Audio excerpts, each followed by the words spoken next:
ദൈവത്തിന്റെ പദ്ധതി ഞാൻ ഒന്ന് എഴുതും പതിനൊന്ന് ഒമ്പതിനും ലോകം മുഴുവനും ദൈവത്തിന്റെ ശക്തിയാൽ നിറഞ്ഞിരിക്കുക. അപ്പൊ ഈ സ്ഥലത്തിട്ട് ആവശ്യമുള്ള ദൈവം ഓരോ സ്ഥലത്ത് അതാത് സ്ഥലത്ത് ദൈവം സംഘടിപ്പിക്കും. ദൈവത്തിന്റെ പദ്ധതിയാണ്. റോമ 5:20 പാപത്തിന് മുകളിലാണ് കൃപ. അതുകൊണ്ട് പൈശാചിക പ്രവൃത്തികൾ വർദ്ധിക്കുന്നിടത്ത് അതിന്റെ മുകളിൽ ദൈവം കൃപ തരികയും. അപ്പൊ നമ്മൾ ഉള്ളവര് 2 പേര് ഓരോ സ്ഥലത്തോട്ട് പോകാൻ, ചിലപ്പോൾ 3 പേരോ 2 പേരോ ഓരോ സ്ഥലത്തോട്ട് പോകാനായിട്ട് തയ്യാറെടുക്കണം. അപ്പൊ ജ്ഞാനം വളരെ ആവശ്യമാണ്. ജ്ഞാനം 7-ാം അധ്യായം എല്ലാവരും ശരിക്കും വായിച്ചിരിക്കണം. 1 തൊട്ട് 30 ശതമാനം. അതുപോലെ ജ്ഞാനം 9, 1 തൊട്ട് 19 ശതമാനം. ഇതുപോലെ തന്നെ ജ്ഞാനം 3, 1 തൊട്ട് 19 ശതമാനം. അത് ജ്ഞാനം 3, 6 എന്താണ്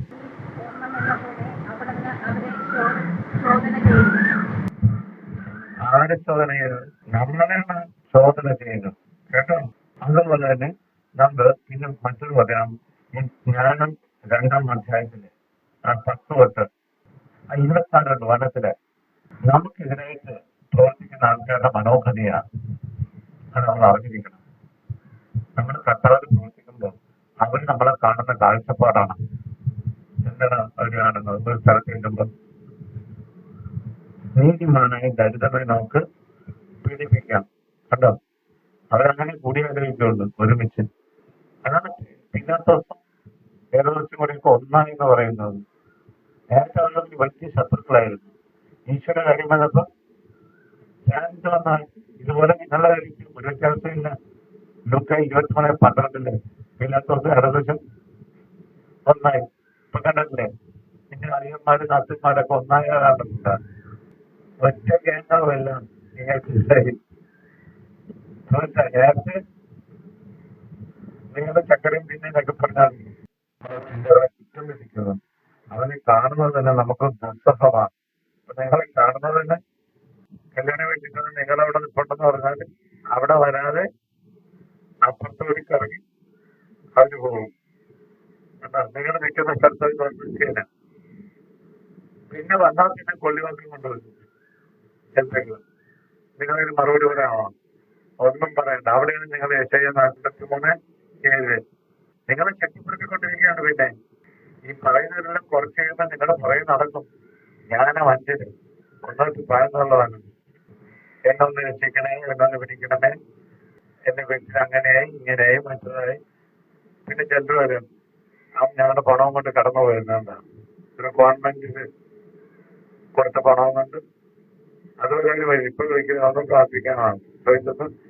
5 ലക്ഷം രൂപ എത്തിത്തരണം സ്ഥലം മേടിക്കും. അവിടെ അതുകൊണ്ട് കടന്നു നേരത്തെ കാണിച്ച അവന്റെ വിശ്വാസം തട്ടിപ്പായിരുന്നല്ലേ.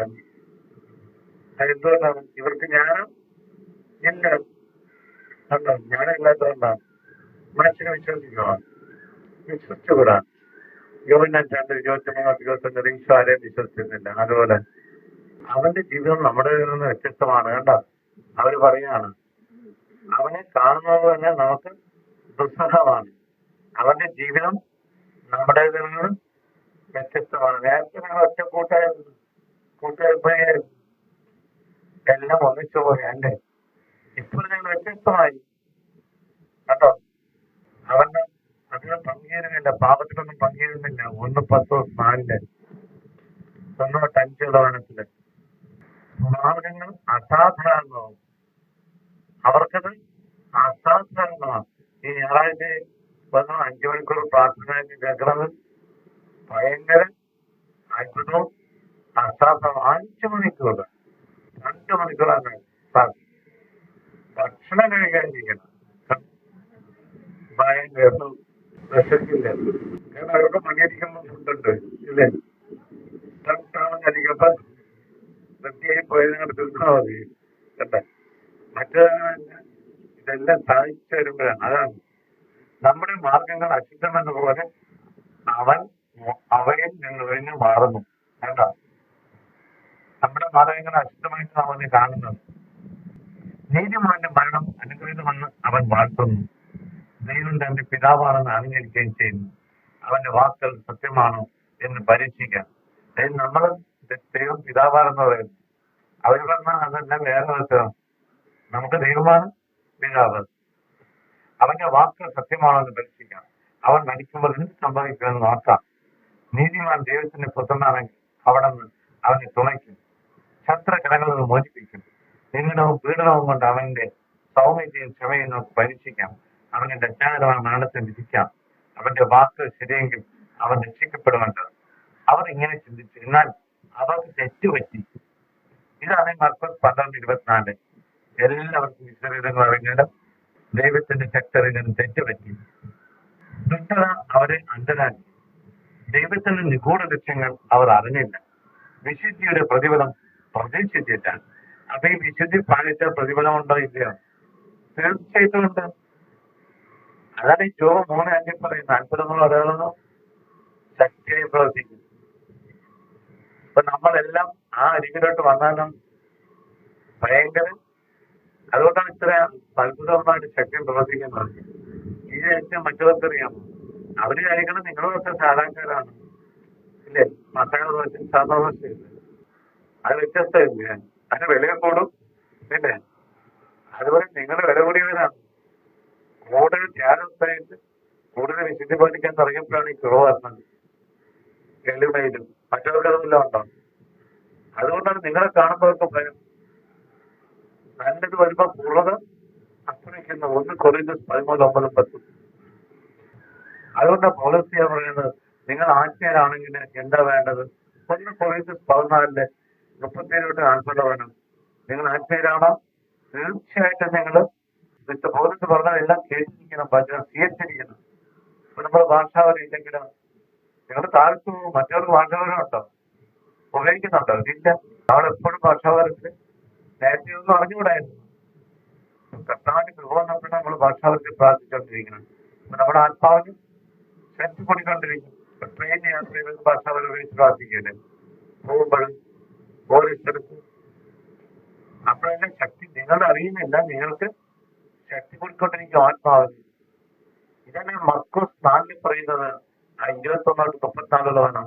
നിങ്ങൾ അറിയാതെ തന്നെ നിങ്ങൾ ശക്തിപ്പെട്ടുകൊണ്ടിരിക്കും. അതുകൊണ്ടാണ് ഈ ഭാഷാവരം ഉപയോഗിച്ച്, പ്രത്യേകിച്ച് നമ്മുടെ കൃപ ഭാഷാവരമാണ്. നമ്മുടെ കൃപ വ്യത്യസ്ത കൃപ എന്തുകൊണ്ടാണ്? ഫൈനൽ ആയിട്ടുള്ള കൃപയാണ്. ഇതിന്റെ അപ്പുറത്തിന് വേറെ കൃപയില്ല ഭൂമിയിൽ. മനസ്സിലാകുന്നുണ്ട്? ആ കൃപയാണ് ദൈവം അവസാനം തന്നത്. അത് പൗലോസിനും പത്രോസിനും യോഹന്നാനും എല്ലാം കൊടുത്ത കൃപയാണ്. ഇതുകൊണ്ട് രാത്രിയും പകലും ഇല്ലാതെ നിങ്ങൾ കർത്താവിന് വേണ്ടി പ്രവർത്തിക്കാനുള്ള തീഷ്ണത ഉണ്ടാക്കുന്ന നിങ്ങളാണ്. നിങ്ങൾക്ക് ഒരു സമയം കിട്ടിയാൽ കണ്ടോ? പൗലോസൊക്കെ അങ്ങനെയായിരുന്നു. അവരെ പണി കഴിഞ്ഞ് ബാക്കി സമയം അവരെന്ത് ചെയ്തു? ഈശോയ്ക്ക് കൊടുക്കാൻ അപ്പോൾ കണ്ടോ? പൗലോസ് എല്ലാവരും. അപ്പൊ അതിന് പ്രത്യേകിച്ച് ചിലരെ മാത്രം ദൈവം മുഴുവൻ പഠിച്ചെടുത്തു. ആ ദൈവത്തിനെ പ്രവർത്തിക്കാൻ. അപ്പൊ പത്രോസ് വലയം എല്ലാം ഒഴിച്ചു പോയിട്ട് കണ്ടോ? അടപ്പുള്ളിക്കാരൊക്കെ മീൻ പിടിക്കാൻ പോയിരുന്നു. അതിന്റെ അമ്മായിയമ്മ ഇച്ചിരി കുഴപ്പക്കാരൊക്കെയായിരുന്നു. പത്രോസിന്റെ അമ്മായിയമ്മ പത്രോസിനെ പിടിച്ചെടുക്കും. എന്റെ മകളെ നോക്കാതെ നീ കർത്താവിന്റെ പറയുവാണ്. അപ്പൊ ഒരു പനി കൊടുത്തു.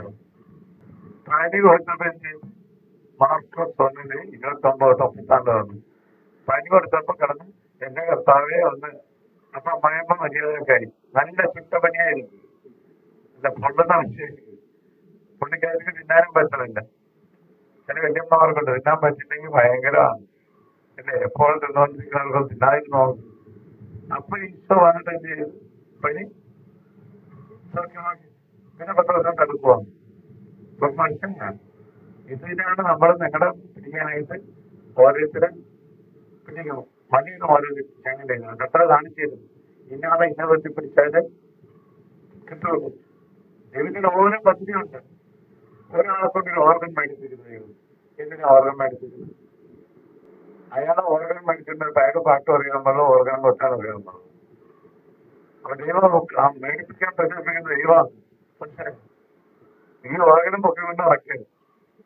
എവിടെ കൊടുക്കണം എവിടെ കൊടുക്കണം ചെന്ന് കൊടുക്കണമെന്ന് പറഞ്ഞാൽ അത് വിറ്റ് കാശാക്കും. അത് വേണ്ട പേടിയായി പുള്ളിക്കാർക്ക് കാശ് ഉടനെ കൊണ്ടുവന്ന് ഞാൻ പറയുന്ന ഒരു ഓർഗൻ എൻട്രിക്ക് കൊണ്ടുവന്നു. അവൻ ഇവിടെ സ്വീകരിച്ചതാണ്.